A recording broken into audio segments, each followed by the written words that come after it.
Hey, how is it going, YouTube? It's your friend Jordan here, and I have another story to tell for today, for this Story Time Tuesdays. I don't even know when I'm going to upload this. If it's Tuesday, then that's sweet, because I just called it. I'm a psychic. But, anyways, this is a story. If you look back to my last story time, presumably my last, I don't know when I uploaded these, but, the time when I was at McDonald's, if you can think back to then, I was there with me and, I think it was 5 of my friends. I think I said 4 in the commentary, but I was thinking about it. It was actually 5. Anyway, regardless, if you can think back to then, in this story, which just happened, about a week and a half ago, or 2 weeks ago, I was with the same group of people, so we always have memorable moments when we get together, and this was, you know, what can I say, this was another one of them. But anyways, we were walking down a main road, and it was right outside of a 7-Eleven, I can remember it, and there was this office building which was suspiciously close to the sidewalk. Like, there was no front lawn for the office building, it was just the sidewalk and the side of the building, and then, you know, like a grassy area off to the side of it.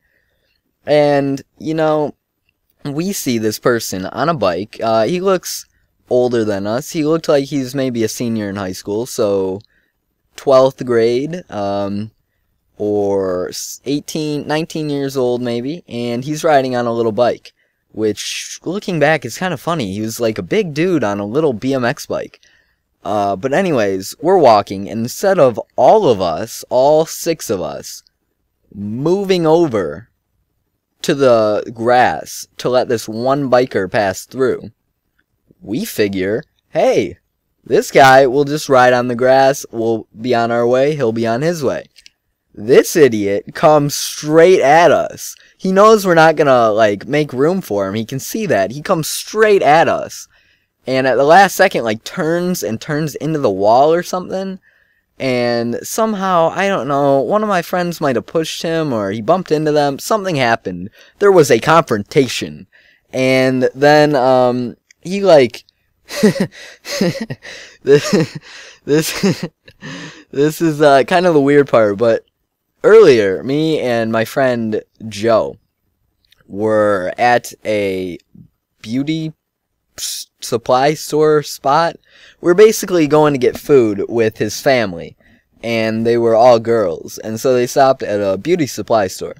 And in there, he's like, dude, there's nail polish. It says free samples. I'm like, dude, you should paint your nails. So he painted them all fluorescent colors, and like, I painted one of them. It was like orange, pink, like bright, all fluorescent colors. And so the dude, he bumped into him or something, and the dude looks back at his nails, and he's like, "What, faggot?" And then he like goes on to keep riding. And one of my other friends is like, "Hey, what'd you say?" The guy's like, "Hey, you want to fight?" And I don't know why we're all saying hey before everything, like we're Canadian or Italian or something, but hey.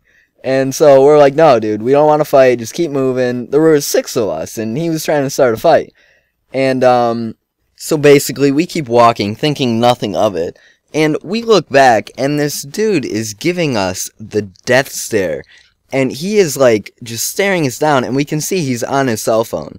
So we're like, hey, he's calling somebody to go beat us up or something. And it sounded like I was like 10, like he's gonna beat me up. But yeah, like we knew he was calling his posse. And so we were like headed to my friend's house who lived down that street, but we said, hey, like if there's a group coming, we can't go to his house because we don't want to lead a group of people to his house. So instead we just kept walking down the same street, and we see him, he's like calling somebody.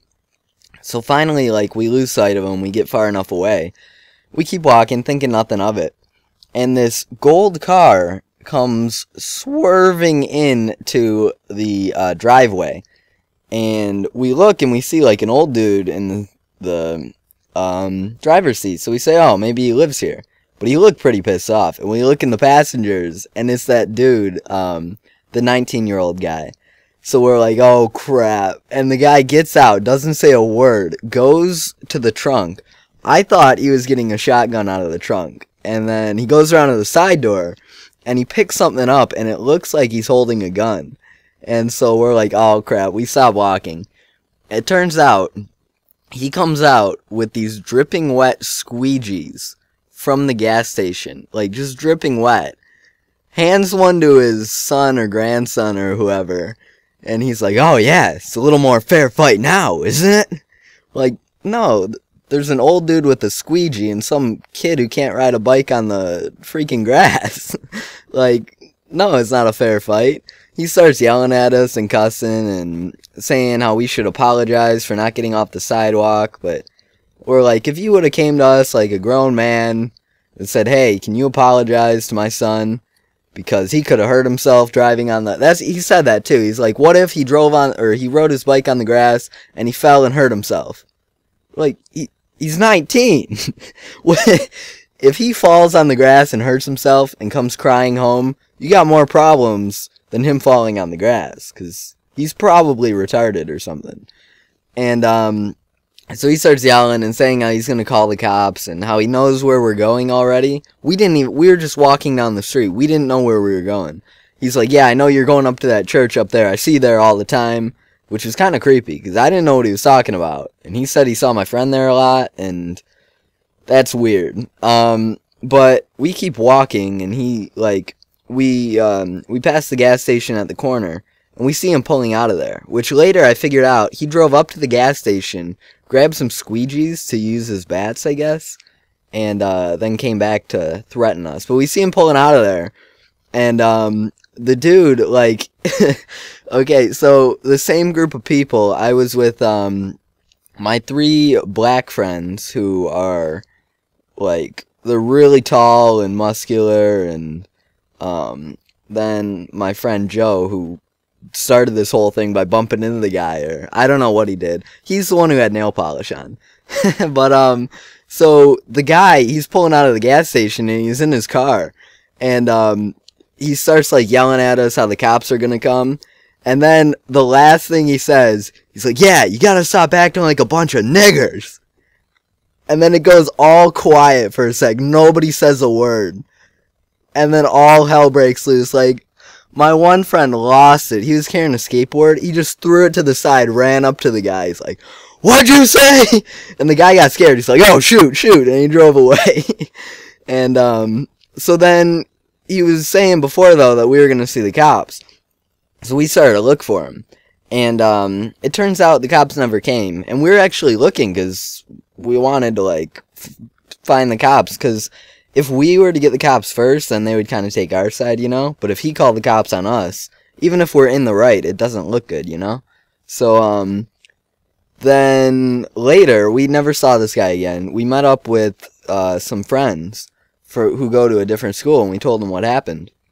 And so they're like, they pulled up Facebook, this one girl did on her phone, and she's like, is this the guy? We say, yeah, like, that's him, you know him? He's like, yeah, like, there's a rumor going around the school, or, like, nobody likes him. There's a rumor going around that he asked his girlfriend to stick a plunger up his ass. And we're like, what? And he's like, yeah, they all call him Plunger Boy. Like, it's the weirdest thing. So we get back home after that. My one friend's like, he hits him up on Facebook, and I actually wasn't there for this part. I only heard it, heard it through second nature, whatever you call it. I heard it through somebody, and he hit him up on Facebook. He's like, what's up, Plunger Boy? And the guy was like, oh, that's real mature. And it turns out the guy was like, I guess he was gay or something, and which it all makes sense now. He was gay, and he could have gotten like a grass stain on his pants, and he flipped out because of that. Whatever, I don't know. And that sounded really homophobic. Whatever. So the dude, like, he was gay, or he pretended to be straight, but he wanted his girlfriend to stick a plunger up his butt, and it was just a weird situation. So now, yeah, I'm hoping we see him again. That happened like a couple weeks ago. That would be funny if we saw him again, because he would be pissed. But yeah, that's the story of the time that we thought we were going to get into a fight, but instead the dude called his grandpa, who, I mean, looking back, I was thinking, like, what if the grandpa turned out to be some, like, Gran Torino type dude, like Clint Eastwood? That could have been a bad situation.